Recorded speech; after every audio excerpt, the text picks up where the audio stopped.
나으리 멈추시오. 한양 남부 장터 누더기를 걸친 거지 아이가. 양반 나으리 앞을 가로막았습니다. 나으리 옆에 배신자가 있어요. 순간 주변이 얼어붙었습니다. 수행원들이 칼자루에 손을 올렸지요. 이놈이 감히 정신 나간 것이냐. 하지만 백성 속으로 숨어든 임금은 손을 들어 모두를 제지했습니다.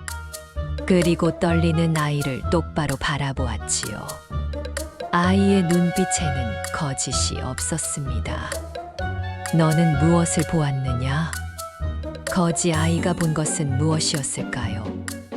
그리고 이 아이는 대체 누구일까요? 그럼 백성 속으로 숨은 임금과 거지 아이의 이야기, 지금 바로 시작합니다. 안녕하세요. 장승빼기 야담에 오신 걸 환영합니다. 구독과 좋아요 눌러주시고 계신 곳에 지역명을 댓글로 남겨주시면 한 분 한 분 인사드립니다.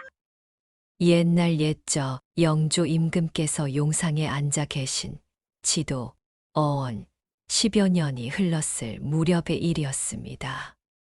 그 시절 한양 남부의 한 고을에서는 사흘마다 한 번씩 큰 장시가 섰지요.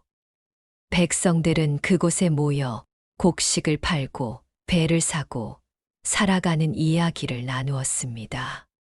그런데 어느 날부터인가 장터에 낯선 양반 하나가 나타났지요. 그는 스스로를 나으리라고만 소개했습니다.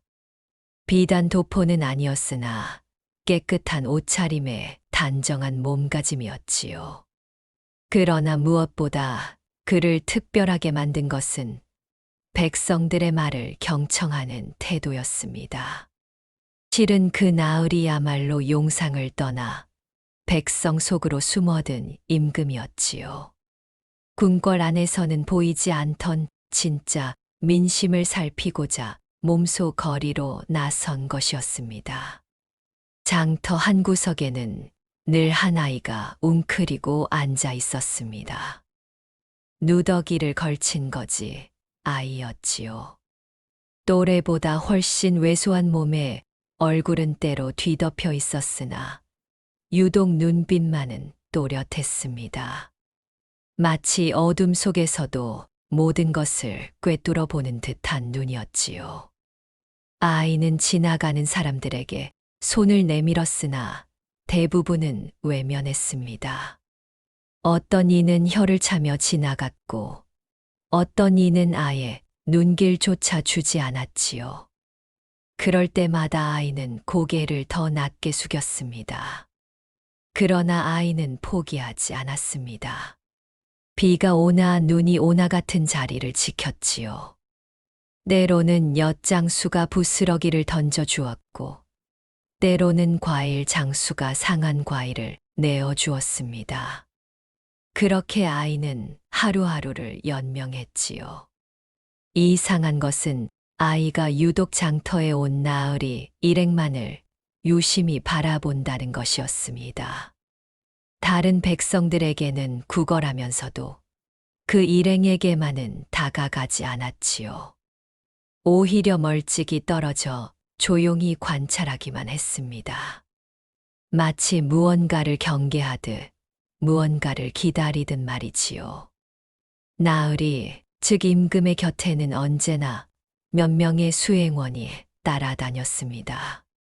그 중 하나는 궁궐 출신의 내관이었습니다. 나이는 50이 넘어 보였고 말수가 적었으며 임금의 명을 받들기 전에 먼저 눈치를 살피는 버릇이 있었지요. 임금은 그를 믿고 데려왔으나 어딘지 모르게 석연치 않은 구석이 있었습니다. 또 한 명은 무관 출신의 젊은 호위무사였습니다. 충성심이 깊고 검술이 뛰어났지요. 그는 임금을 보호하는 일이라면 목숨도 아끼지 않을 사람이었습니다. 그 외에 몇 명의 하인이 더 있었으나 모두 임금의 신분을 숨기고 평범한 양반 나으리의 수행원처럼 행동했지요. 그런데 거지 아이의 시선은 언제나 그 내관에게만 머물렀습니다. 아이는 내관이 움직일 때마다 눈동자를 굴렸고 내관이 임금 귓가에 속삭일 때마다 미간을 찌푸렸지요. 아무도 눈치채지 못했지만 아이는 무언가를 알고 있는 듯 했습니다. 혹은 무언가를 의심하고 있었지요. 며칠이 흘렀습니다. 임금은 날마다 장터를 돌며 백성들의 목소리를 들었습니다. 세금이 너무 무겁다는 하소연, 관리의 횡포를 호소하는 민원, 흉년으로 곡식이 모자라 굶주린다는 탄식이 끊이지 않았지요. 임금은 그 모든 이야기를 가슴에 새기며 고개를 끄덕였습니다. 이것이야말로 용상에서는 절대 들을 수 없는 진짜 백성의 소리였지요. 어느 날 저녁, 임금은 여관방에 앉아 낮에 들은 이야기를 정리하고 있었습니다. 그때 창밖으로 작은 그림자가 스쳐 지나갔지요. 임금은 무심코 고개를 들었으나 이내 시선을 내렸습니다. 그러나 호위무사는 그것을 놓치지 않았습니다. 그는 조용히 밖으로 나가 주변을 살폈지요. 그리고 골목 끝에서 웅크리고 있는 거지 아이를 발견했습니다. 꼬마야, 여긴 내가 올 곳이 아니다. 어서 돌아가거라. 무사가 낮은 목소리로 말했습니다. 그러나 아이는 꿈쩍도 하지 않았지요. 다만 고개를 들어 무사를 똑바로 쳐다보았습니다. 그 눈빛에는 두려움이 아니라 간절함이 담겨 있었습니다. 마치 무언가를 전하고 싶은데 전할 수 없는 답답함이 서려 있는 듯 했지요. 무사는 이상하다는 생각이 들었으나 그냥 아이를 돌려보냈습니다. 하지만 그날 밤부터 아이는 매일 밤 여관 근처를 배회하기 시작했지요.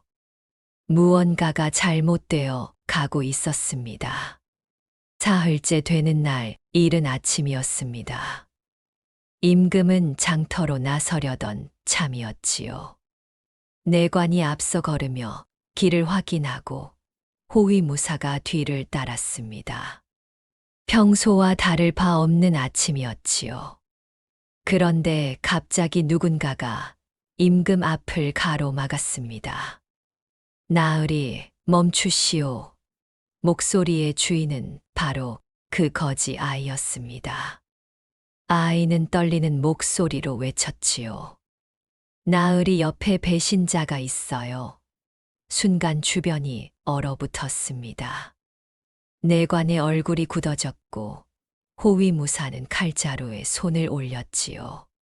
다른 수행원들도 아이를 향해 달려들려 했습니다.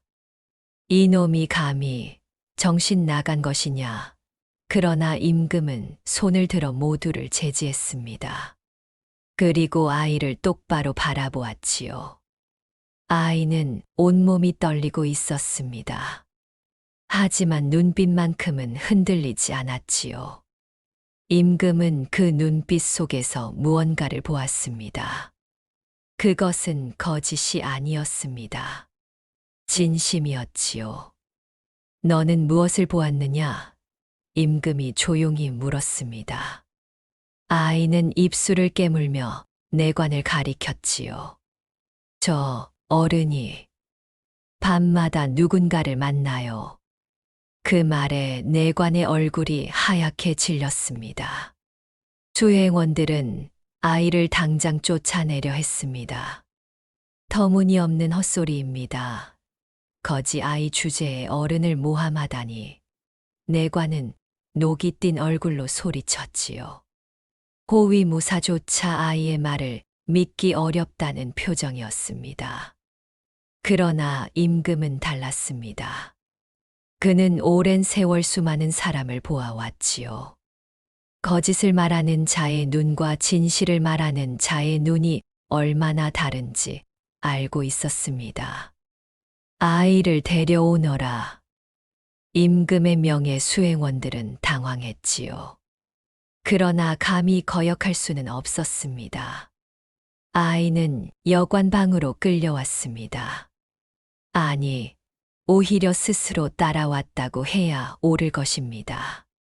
아이는 임금 앞에 무릎을 꿇고 고개를 숙였지요. 나으리, 소인은 거짓말하지 않았어요. 그래, 알고 있다. 내가 본 것을 말해보아라. 임금의 부드러운 목소리에 아이는 조금씩 입을 열었습니다. 밤마다 내관이 골목에서 누군가와 만나는 것을 보았다는 것. 그들이 나직이 속삭이는 모습이 수상했다는 것.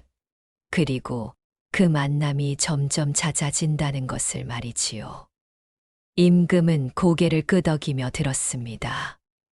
그리고 결정을 내렸지요. 이 아이는 당분간 내 곁에 둘 것이다. 그 말에 내관의 눈빛이 흔들렸습니다. 그것은 분노가 아니었지요. 두려움이었습니다. 그날 밤부터 아이는 임금의 처소 옆 작은 방에서 머물게 되었습니다. 깨끗한 이불과 따뜻한 밥이 주어졌지요. 아이는 평생 처음 맛보는 대접에 어리둥절했습니다. 하지만 경계를 늦추지는 않았지요. 밤이 깊어지자 임금이 아이의 방을 찾아왔습니다. 호위무사 하나만 데리고 온 것이었지요. 꼬마야, 무서워하지 마라. 나는 내 이야기를 듣고 싶을 뿐이다. 소인은 밤마다 귀신을 봐요. 아이가 떨리는 목소리로 말했습니다. 임금은 미간을 찌푸렸지요. 귀신이라니, 내 나으리. 하얀 옷을 입은 귀신들이 모여서 수군거려요. 그들은 나으리 이야기를 해요. 나으리를 해칠 것처럼. 아이의 말은 사실 은이었습니다. 귀신이란 밤에 은밀히 모이는 사람들을 뜻하는 것이었지요. 하지만 아이는 그것을 직접 말할 용기가 없었습니다. 그래서 귀신이라는 말로 에둘러 표현한 것이었지요. 임금은 아이의 말 속에 숨은 뜻을 알아차렸습니다. 그는 고개를 끄덕이며 아이의 머리를 쓰다듬었지요. 그래, 알았다. 내가 본 귀신들을 잘 기억해 두어라. 언젠가 그들의 정체를 밝힐 날이 올 것이다. 아이는 처음으로 안심한 듯 고개를 끄덕였습니다. 그리고 그날 밤 오랜만에 편히 잠들었지요. 하지만 여관 밖 어둠 속에서는 누군가가 아이의 방을 노려보고 있었습니다.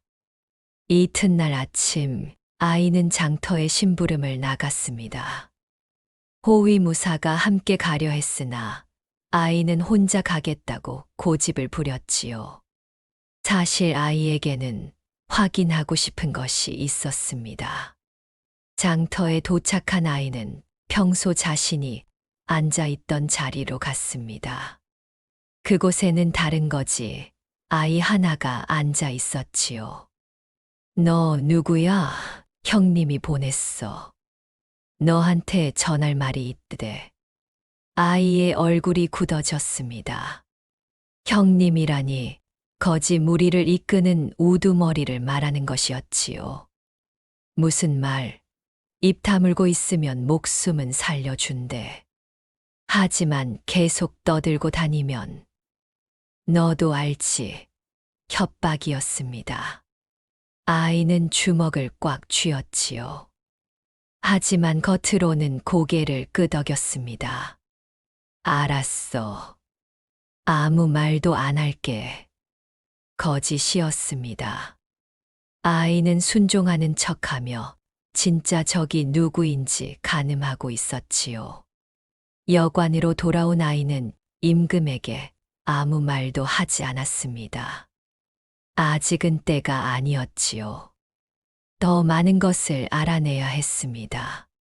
그날 밤 아이는 몰래 여관을 빠져나갔습니다. 그리고 내관이 만나는 사람을 직접 확인하기로 결심했지요. 달빛 아래 작은 그림자가 골목을 따라 움직였습니다. 아이는 귀신처럼 조용히 그러나 또렷한 눈으로 모든 것을 지켜보았지요. 아이는 골목 끝에 숨어 내관을 지켜보았습니다. 과연 내관은 누군가를 기다리고 있었지요.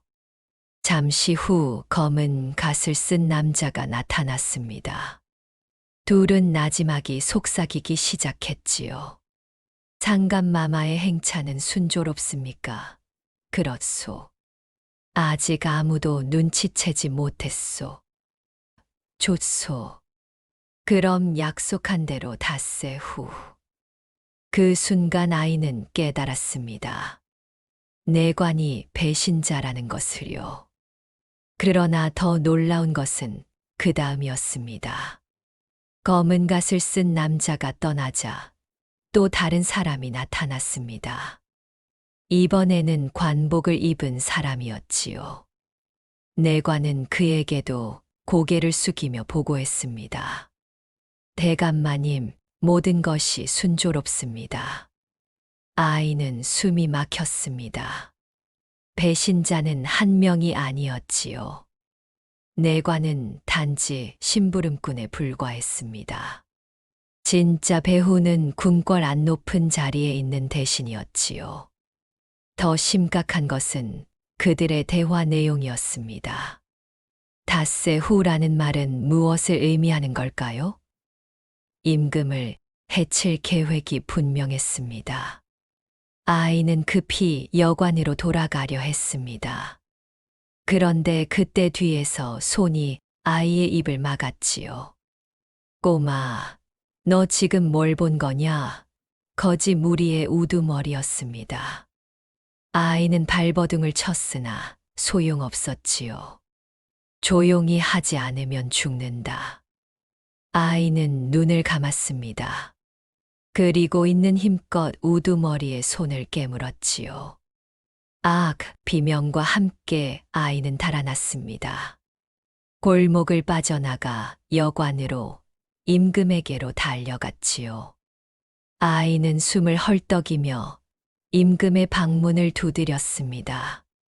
나으리, 나으리, 호위무사가 황급히 문을 열었지요. 아이는 방 안으로 뛰어들어 임금 앞에 엎드렸습니다. 나으리, 큰일 났어요. 닷새 후에 나으리를 해치려는 계획이 있어요. 아이는 떨리는 목소리로 자신이 본 모든 것을 말했습니다. 내관의 미래, 검은 갓의 남자, 관복의 대신, 그리고 닷새 후라는 기한까지 말이지요.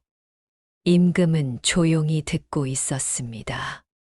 그의 얼굴에는 놀람도 분노도 없었지요. 오히려 예상했다는 듯한 표정이었습니다. 그래, 잘했다. 임금은 아이의 머리를 쓰다듬으며 말했습니다. 아이는 혼란스러웠지요. 왜 임금은 놀라지 않는 걸까요? 나으리 무섭지 않으세요? 무섭지. 하지만 내가 더 무서웠을 것이다. 임금의 말에 아이는 눈물이 났습니다. 태어나서 처음으로 누군가 자신을 걱정해 주었지요. 소희는 나으리를 지키고 싶어요. 고맙다. 하지만 너는 이제 위험한 곳에 가지 마라. 나머지는 내가 알아서 할 것이다. 그러나 아이는 고개를 저었습니다. 안 돼요. 저만 아는 것이 있어요.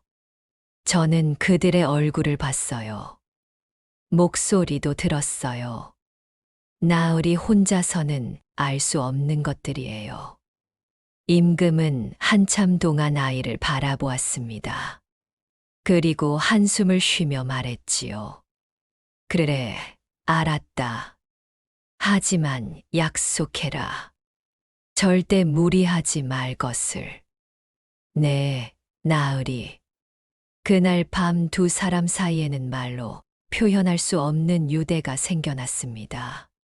신분도, 나이도, 모든 것이 달랐지만 두 사람은 서로를 신뢰했지요.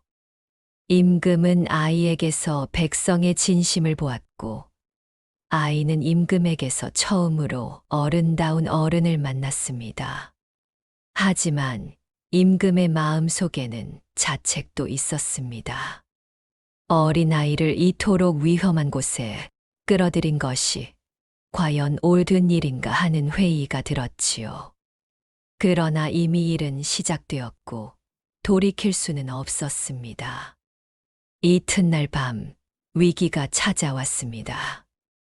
아이가 잠들어 있는 방으로 검은 그림자들이 침입했지요. 호위무사가 눈치채고 칼을 빼들었으나 적들도 무기를 들고 있었습니다. 물러서시오. 이 아이를 넘기시오. 그럼 목숨은 살려주겠소. 검은 그림자들이 말했습니다. 하지만 호위무사는 단호하게 거절했지요. 이 몸이 살아있는 한 절대 그럴 수 없다. 칼과 칼이 부딪혔습니다. 여관안은 삽시간에 아수라장이 되었지요. 호위무사는 뛰어난 검술로 적들을 막아냈으나 상대는 셋이었습니다. 꼬마, 도망쳐. 호위무사가 외쳤습니다. 아이는 잠에서 깨어 상황을 파악했지요. 그리고 창문으로 뛰어내렸습니다. 밤거리는 어두웠습니다.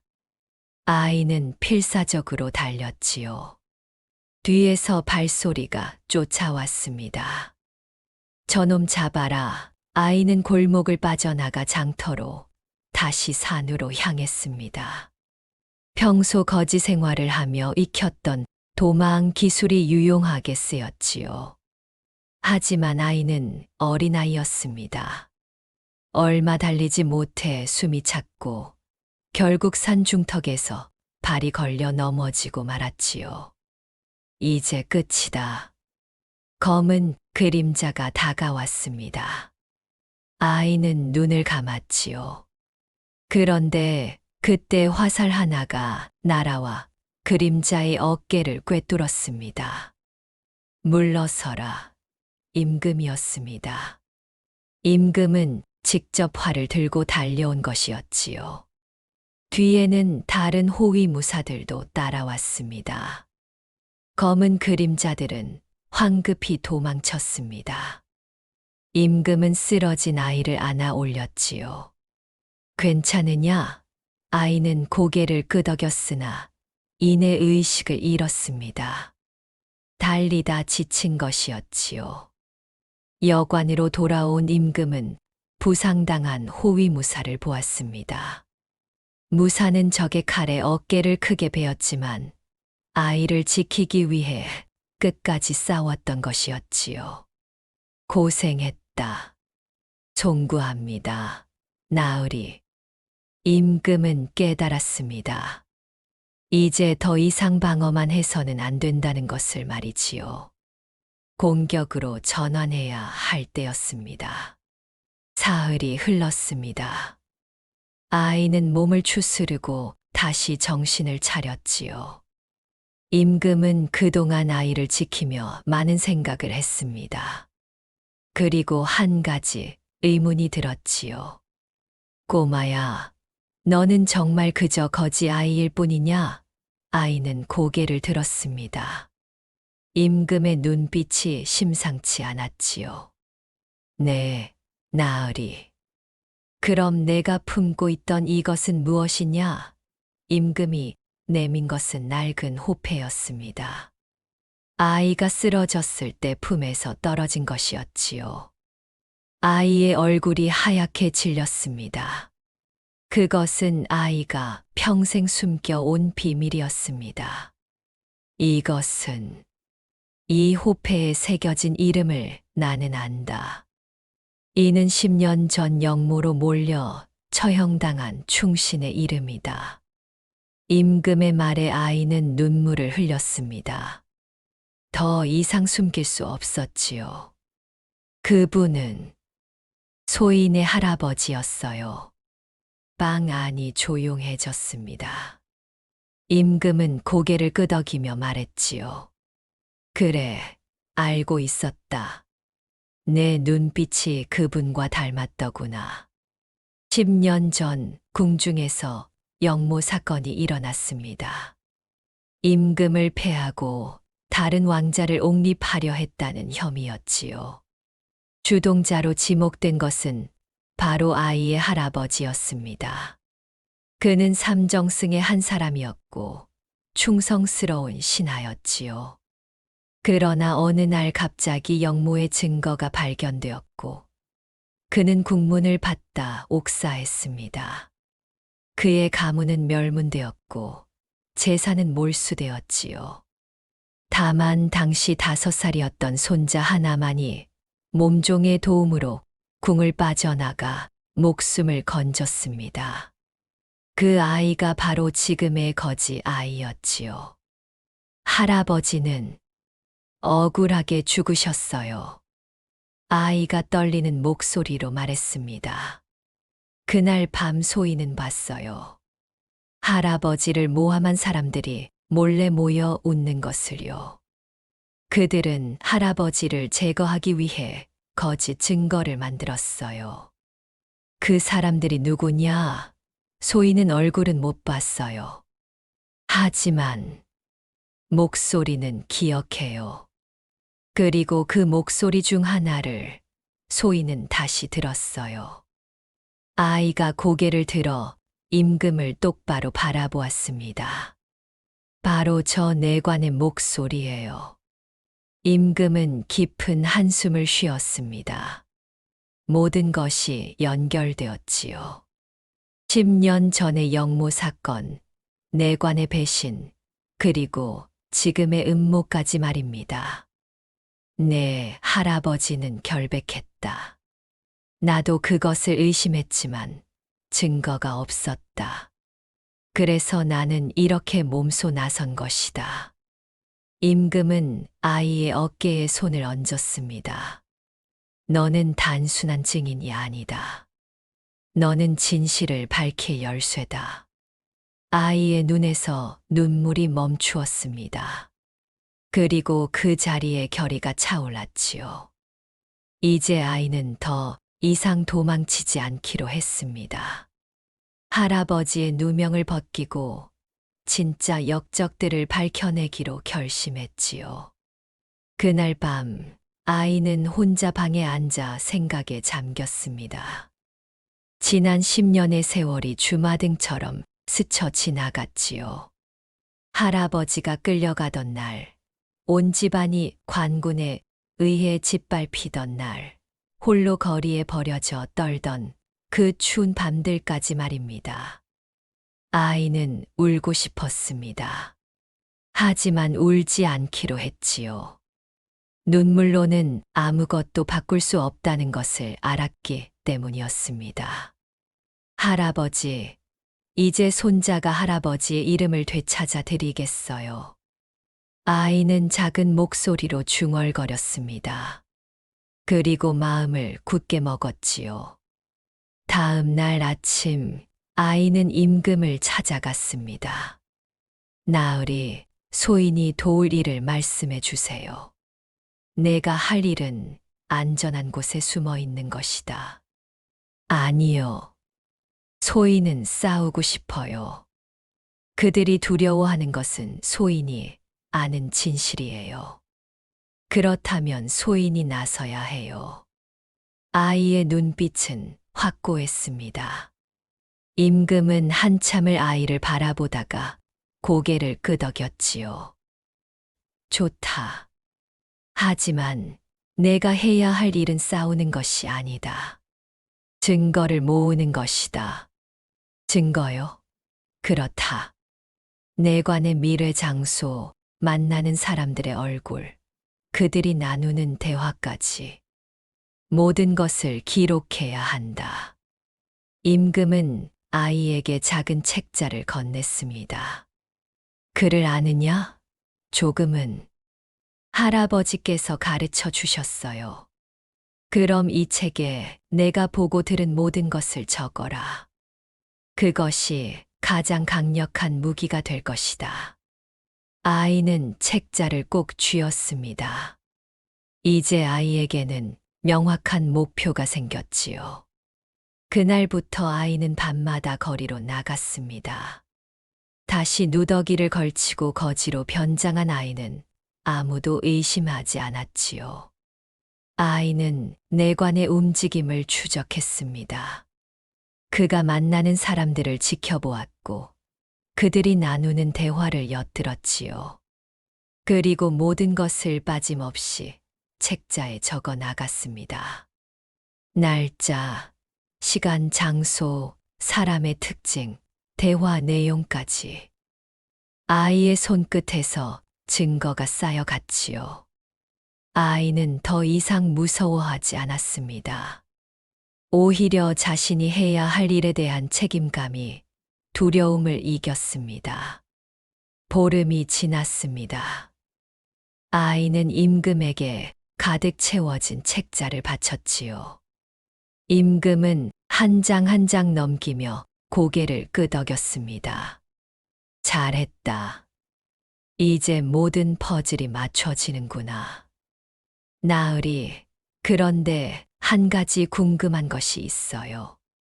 무엇이냐? 나으리는 처음부터 모든 것을 알고 계셨던 것 아닌가요? 아이의 질문에 임금은 잠시 침묵했습니다. 그리고 천천히 입을 열었지요. 그렇다. 나는 내 할아버지의 억울함을 알고 있었다. 아이는 숨이 멎는 듯 했습니다. 10년 전 그 사건에는 의문점이 너무 많았다. 증거는 너무 완벽했고 증인들은 너무 확신에 차 있었지. 그것이 오히려 수상했다. 임금은 창밖을 바라보며 말을 이었습니다. 하지만 당시 나는 즉위한 지 얼마 되지 않았고 조정의 힘은 대신들에게 있었다. 진실을 밝히려 해도 증거가 없었지. 그래서 나는 기다렸다. 언젠가 그들이 다시 꼬리를 드러낼 것을 말이다. 그래서 나으리께서 몸소 자맹을 하신 건가요? 그렇다. 그리고 내가 나타났다. 내가 나를 찾아온 것은 우연이 아니었다. 너는 진실의 증인이었고 나는 그것을 필요로 했지. 아이는 모든 것을 이해했습니다. 임금은 처음부터 아이를 알아보았던 것이지요. 그리고 아이를 통해 진실을 밝히려 했던 것이었습니다. 이제 우리는 함께 싸울 것이다. 너와 나 둘이서 말이다. 임금의 말에 아이는 고개를 끄덕였습니다. 이제 마지막 싸움이 남았지요. 그러나 상황은 급변했습니다. 소문이 퍼졌습니다. 거지 아이가 역적의 후손이라는 소문이었지요. 그리고 그 아이가 임금 곁에 있다는 사실까지 알려졌습니다. 조정의 대신들이 들고 일어났지요. 상감마마, 역적의 후손을 곁에 두시다니 어찌 된 일이옵니까? 당장 그 아이를 잡아들여 국문해야 하옵니다. 영모의 씨를 남겨 두어서는 안 되옵니다. 임금은 대신들의 상소를 받았습니다. 하루에 10통, 20통씩 밀려들어왔지요. 모두 아이를 처형하라는 내용이었습니다. 여관에 머물던 임금은 곤경에 처했습니다. 조정으로 돌아가 아이를 보호할 것인가? 아니면 여기서 끝까지 진실을 밝힐 것인가의 갈림길이었지요. 아이는 모든 것을 알았습니다. 자신 때문에 임금이 위험에 처한 것을 말이지요. 나으리, 소인을 버리세요. 무슨 소리냐? 소인 하나 때문에 나으리의 자리가 흔들려서는 안 돼요. 소인은 괜찮아요.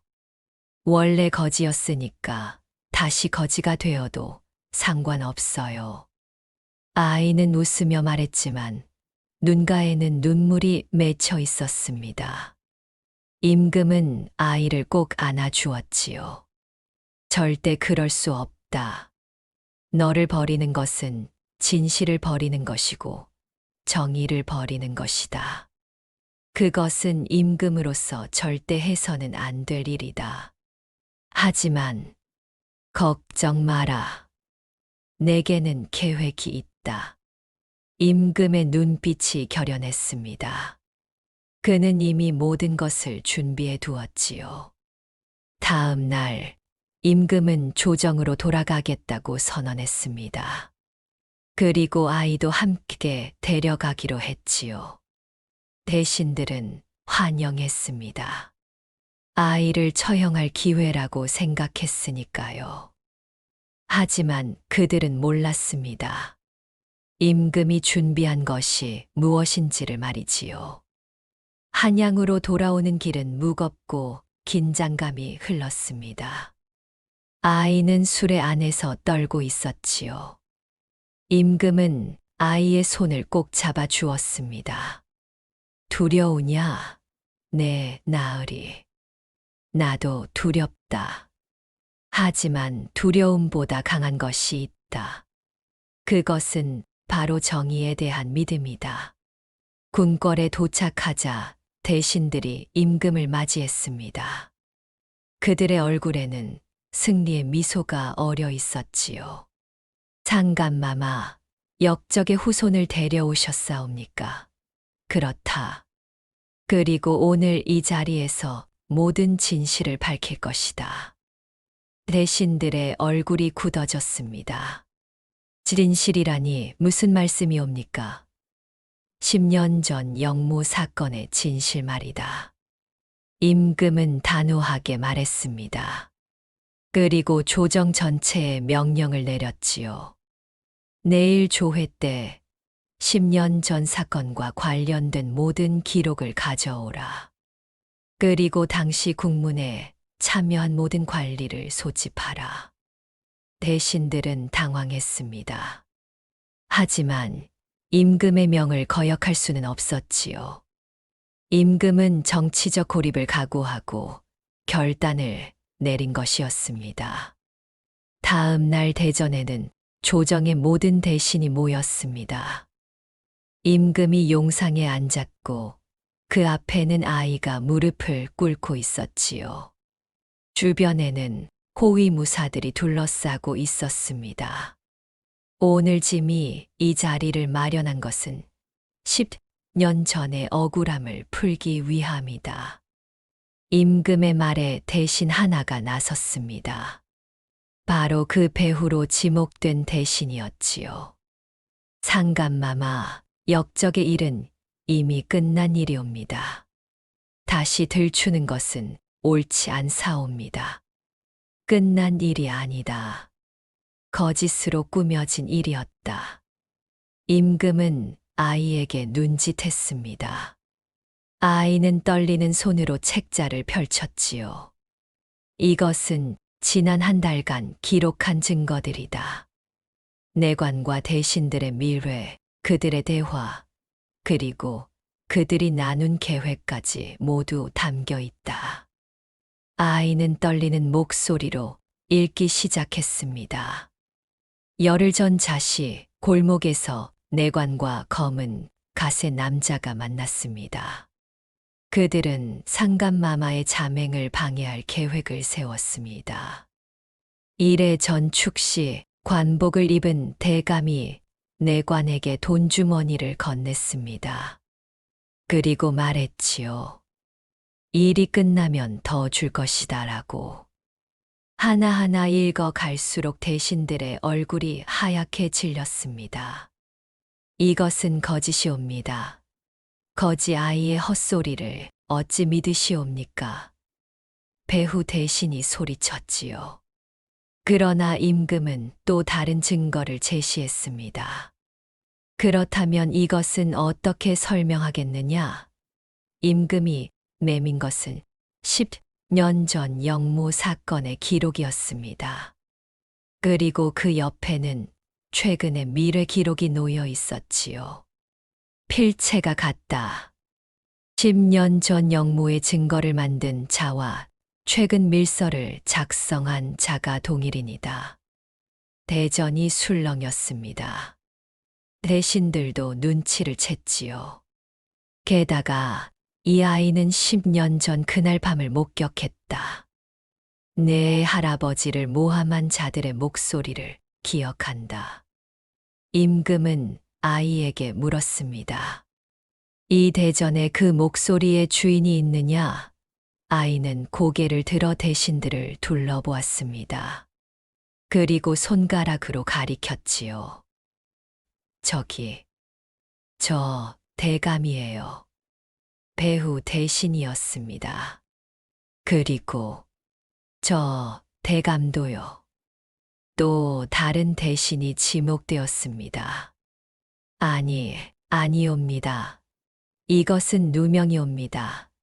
대신들이 발버둥 쳤지만 소용없었습니다. 임금은 이미 모든 증거를 확보해 두었지요. 포도청, 이들을 잡아들여라.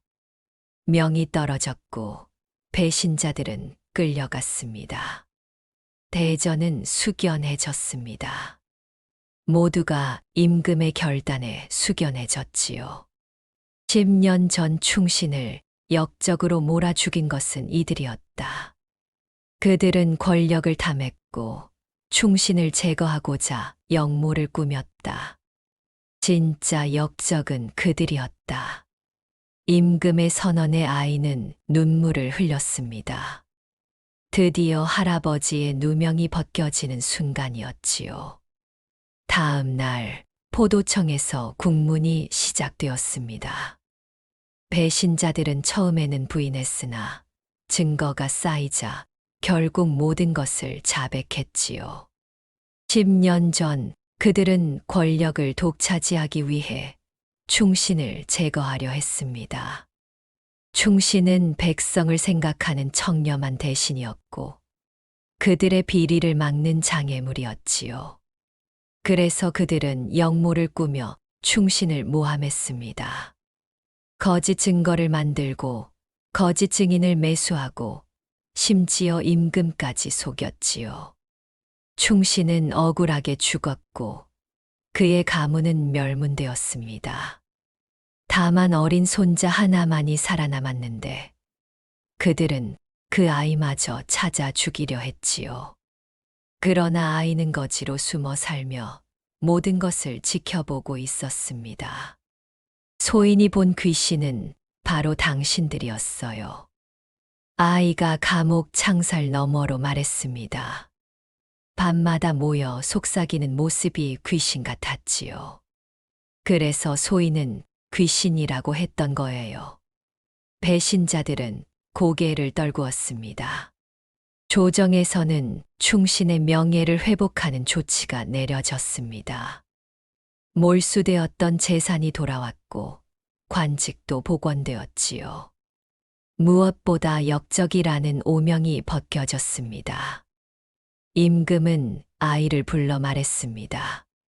내 할아버지는 이제 역적이 아니다. 충신으로 기억될 것이다. 감사합니다. 상감마마. 아이는 처음으로 임금을 제대로 된 호칭으로 불렀지요. 이제 아이도 모든 것을 알게 되었습니다. 자신을 도와준 나으리가 바로 임금이었다는 것을 말이지요. 하지만 내가 궁으로 돌아오는 것은 아직 위험하다. 배신자들의 잔당이 남아 있을 수 있다. 알고 있어요. 소인은 궁 밖에서 살겠어요. 그래, 그것이 좋겠구나. 하지만 너는 언제든 궁을 찾아올 수 있다. 그리고 필요한 것이 있으면 말하여라. 아이는 고개를 저었습니다.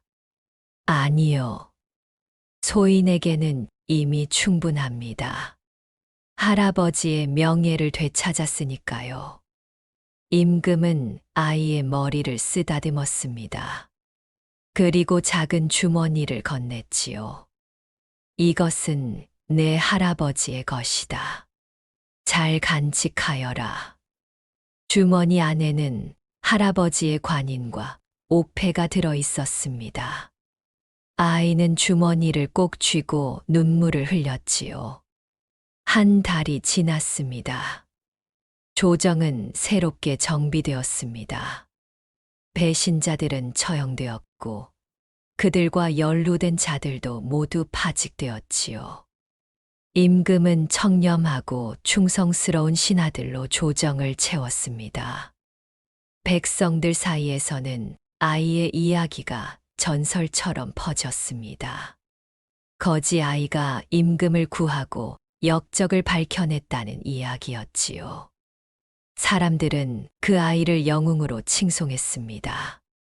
하지만 정작 아이는 조용히 살기를 원했습니다. 임금은 아이에게 궁 근처의 작은 집을 마련해 주었지요. 그곳에서 아이는 평범하게 살 수 있었습니다. 아이는 날마다 할아버지의 묘를 찾아갔습니다. 새로 세워진 비석에는 충신이라는 글자가 새겨져 있었지요. 할아버지, 이제 편히 쉬세요. 손자가 할아버지의 이름을 되찾았어요. 아이는 묘 앞에 절을 올렸습니다. 어느 날 임금이 몰래 아이를 찾아왔습니다. 임금은 평복을 입고 있었지요. 잘 지내고 있느냐? 네, 상감마마. 덕분에 잘 지내고 있어요. 다행이구나. 그런데 오늘은 부탁이 하나 있어서 왔다. 무슨 부탁이신가요? 내가 다시 백성 속으로 나가려 한다. 그때 내가 함께 가주었으면 한다. 아이는 놀랐습니다. 또 자맹을 하시려고요. 그렇다. 임금은 용상에만 앉아 있어서는 안 된다. 백성과 함께 해야 진짜 임금이 될 수 있다. 임금의 말에 아이는 고개를 끄덕였습니다. 알겠어요. 소인이 도와드리겠어요. 고맙다. 하지만 이번에는 위험하지 않을 것이다. 배신자들은 모두 사라졌으니까. 그래도 조심하셔야 해요. 세상에는 아직도 나쁜 사람이 많으니까요. 임금은 웃으며 아이의 어깨를 두드렸습니다. 그래, 내 말이 맞다. 그래서 내가 필요한 것이다. 두 사람은 다시 한 번 손을 맞잡았습니다. 임금과 백성, 어른과 아이, 그 어떤 경계도 그들 사이에는 없었지요. 단지 진실을 추구하는 두 사람이 있을 뿐이었습니다. 다시 계절이 바뀌었습니다. 임금은 또다시 백성 속으로 숨어들었습니다. 이번에는 북쪽 고을이었지요. 그리고 그의 곁에는 여전히 그 아이가 있었습니다. 아이는 이제 거지가 아니었습니다. 깨끗한 옷을 입고 머리를 단정히 빗었지요. 하지만 필요할 때면 언제든 거지로 변장할 수 있었습니다. 두 사람은 장터를 돌며 백성들의 이야기를 들었습니다. 세금 문제, 농사 문제, 관리의 횡포까지 다양한 민원이 쏟아졌지요. 어느 날, 한 늙은 농부가 아이에게 다가왔습니다. 꼬마, 너 혹시 한양에서 온 그 아이가 아니냐? 무슨 말씀이신가요? 소문을 들었다. 거지 아이가 임금을 구하고 역적을 밝혀냈다던데. 혹시 그 아이가 너냐? 아이는 잠시 망설이다가 고개를 저었습니다. 아니요. 소희는 그저 평범한 아이예요. 그래? 내가 잘못 봤나 보구나. 늙은 농부는 아쉬운 듯 돌아갔습니다. 임금이 아이에게 물었지요. 왜 부인했느냐? 소인은 영웅이 되고 싶지 않아요. 그저 할아버지의 손자로 살고 싶어요. 임금은 고개를 끄덕였습니다. 그 겸손함이야말로 아이의 가장 큰 미덕이었지요. 해질 무렵 두 사람은 장터를 떠났습니다. 그런데 아이는 문득 걸음을 멈추고 뒤를 돌아보았지요. 장터 한 구석에 또 다른 거지 아이가 앉아 있었습니다. 아이는 주머니에서 동전 몇 잎을 꺼내 그 아이에게 건넸습니다. 여기 받아. 고마워요. 거지 아이가 환하게 웃었습니다. 아이도 미소 지었지요. 자신도 한때는 저랬었다는 것을 기억하며 말입니다. 임금은 그 모습을 지켜보며 생각했습니다. 진실은 가장 낮은 곳에서 올라온다는 것을 말이지요. 거지 아이의 눈을 통해 세상의 부조리를 보았고 그 아이의 용기를 통해 정의를 세울 수 있었습니다. 밤이 되었습니다. 임금과 아이는 여관으로 돌아갔지요. 아이는 창밖을 바라보며 중얼거렸습니다. 할아버지, 손자는 이제 떳떳하게 살 수 있어요. 그리고 언젠가 또 누군가를 도울 거예요. 할아버지처럼 말이에요. 세상은 여전히 불완전했습니다.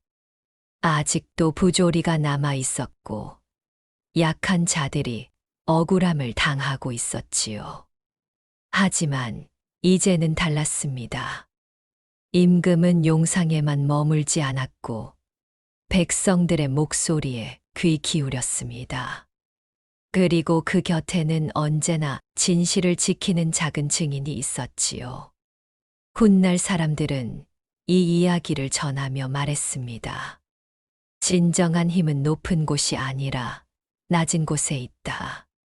그리고 진실은 가장 약한 자의 목소리에서 나온다. 옛말에 이런 말이 있습니다. 하늘은 스스로 돕는 자를 돕는다고 말이지요. 거지 아이는 포기하지 않았고 두려움 속에서도 진실을 말했습니다.